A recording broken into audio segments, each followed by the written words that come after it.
Ang Bureau of Immigration nagbabala sa massive recruitment sa mga young professionals para magtrabaho sa POGO-like operations abroad. Kaugnay niyan, kuha tayo ng detalye sa pag-uulat ni Bombo Anali Soberano. Nagbabala ang Bureau of Immigration sa publiko, lalo na sa mga young professionals sa ginagawang massive recruitment ng ilang mga sindikato na naghihikayat magtrabaho sa abroad bilang mga customer service. Pero front lamang ito at pagdating sa ibang bansa, biktima sila ng scam hubs. Ayon kay Bureau of Immigration spokesperson Dana Sandoval, ang mga nare-recruit na mga Filipino ay magtatrabaho sa mga POGO-like operation sa ibang bansa. Iniulat ni Sandoval, nasa 180 na ng mga Filipinos ang kanilang naharang sa iba't ibang paliparan sa bansa na ni-recruit para magtrabaho sa abroad. Aminado si Sandoval na sa kabila ng mga balita na may kaugnayan sa POGO, may mga kababayan pa rin tayong nahihikayat magtrabaho dahil sa maganda ang offer. Kaya kapag may nag-recruit na trabaho para sa ibang bansa, gaya sa bansang Cambodia, Laos, Thailand at Burma, magsisilbi na sana itong red flag para sa mga kababayan natin.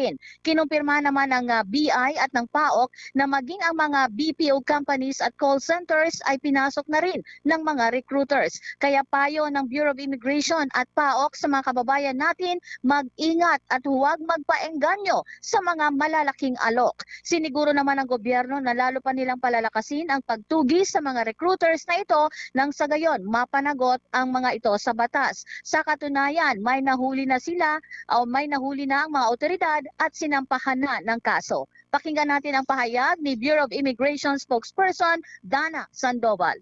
About the efforts of the Bureau of Immigration on combating human trafficking and as well as the illegal POGO operations here in the Philippines. Two-tier yan, nakikita natin that they are not just conducting illegal POGO, there's also a human trafficking aspect dito sa pagdadala nila at sa pilitan nilang pagtatrabaho dun sa ilang mga empleyado po ng POGO. Si Bureau of Immigration spokesperson Dana Sandoval mula sa Malacanang. Bombo Ali. Yes, Bombo Dennis. Okay, anong status nitong isinagawang pagharap nitong Bureau of Immigration? Meron bang malaking anunsyo rin itong naturang tanggapan maliban doon sa mga POGO-like operations na binabanggit? Meron pa bang mga pasabog na binabanggit ang Immigration Bureau sa kasalukuyan? Yes, Bombo Dennis, ito na nga ang operasyon ng mga POGO dito sa ating bansa. Ayon kay Sandoval at na Presidential Anti-Organized Crime Task Force, ang POGO ngayon ay target talaga nilang iwalis na sa ating ang operasyon ng mga POGO na ito.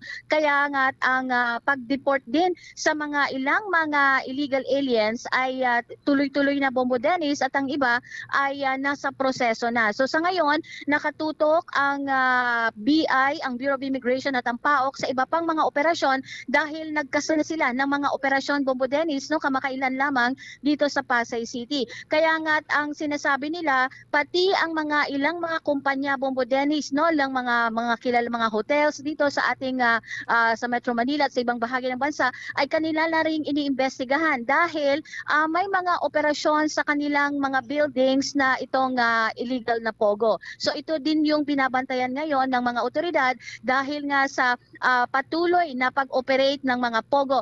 Hindi naman daw kalakihan na kasi nga ang operation ngayon ay yung pangmaliitan na, Bombo Dennis, hindi na kagaya noon na pangmalakihan. So ito yung tinatarget nila ngayon na matumbok itong mga small scale na mga operasyon ng illegal na POGO at ito ay sa mga gated na mga subdivisions, gated na mga residences ang mga operasyon na ito. So ito yung tinutumbok ngayon ng Presidential Anti-Organized Crime Task Force at ng iba pang mga ahensya, law enforcement agencies para nga masawatan na itong operasyon ng illegal na POGO batay na rin sa direktiba ni Pangulong Ferdinand Bongbong Marcos Jr. Bombo Dennis. Okay, may pinatanong kasi kami last week dyan sa Presidential Anti-Organized Crime Commission, pero wala silang direkta pang naging tugon. May development na ba doon sa kanilang mga ginagawang hakbang. Dahil ang katanungan kasi doon, yung tungkol doon sa mga local chief executives na kung saan ay namumugad pa rin itong mga Philippine offshore gaming operators. Meron na pa silang findings, Bomboan, hinggil doon? Sa ngayon, Bombo Dennis, no, hindi naman niya binanggit kung sino yung mga local executives, no, but babala na rin sa mga local executives dahil hindi daw talaga katanggap-tanggap yung yung mga pahayag nila na wala silang alam. Kasi nga bilang chief executive or bilang pinuno ng isang syudad ay alam na alam nilang mga aktibidad. No, ngayon, Bombo Dennis, iniimbestigahan na ngayon ng PAOK at ng iba pang mga law enforcement agencies ang mga kaugnayan nitong mga local chief executives dahil ang magiging kaso sa kanila, Bombo Dennis, ay kapabayaan. Bakit hindi nila napigilan o bakit nabigyan pa ng mga permit itong mga illegal na pogo na makapag-operate sa kanilang mga lugar? So ito yung isa sa mga sinabi kanina sa press con sa pagharap dito sa Malacanang ng Bureau of Immigration at ng Presidential Anti-Organized Crime Task Force na talagang mapapanagot o mabibigyan nila, no, papanagutin nila ang mga local chief executives na nagpapabaya, Bombo Dennis, lalo at mahigpit ang bilin ng ating Pangulo na talagang isawata na talaga itong operasyon ng Pogo sa ating bansa. Maraming salamat, Bomboan. Live mula dito sa Malacanang, Bombo Anali Montaño Soberano nag-uulat para sa number 1 and most trusted radio network in the country, Bombo Radio Philippines, Basta Radio, Bombo!